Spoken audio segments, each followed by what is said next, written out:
పచ్చి కొబ్బరితోటి తొక్కు మస్తు టేస్ట్ ఉంది. నేను తింటున్నా, అసలు ఎంత టేస్ట్ ఉందో, సూపర్ ఉంది. మొత్తం అన్నంలో మొత్తం తినేసేయచ్చు, కడుపు నిండా తినచ్చు. అన్నం, చపాతి, రొట్టె, జొన్న రొట్టె, మక్క రొట్టె, ఆ రొట్టెలకైతే అదుర్స్ ఉంటుంది, మస్తు ఉంటుంది. మంచిగా చేసినావే మమ్మీ. చేసిన వేడి అన్నంలా సూపర్.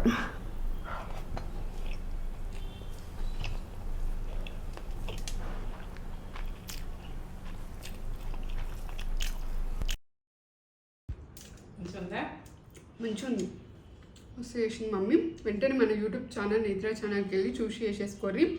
Super recipe. ఇప్పుడు పండాలకి మనం కొబ్బరికాయలు కొట్టుకుంటాం కదా దేవునికి, వేస్ట్ చేయొద్దు. వేస్ట్ చేయకుండా ఇట్లా కమ్మా చేసుకొని తిందాం. చేసుకోరు మీరు కూడా. చేసుకొని ఒక లైక్ అయితే ఇచ్చేసుకోరు. ఇప్పుడైతే లైక్ చేయరు.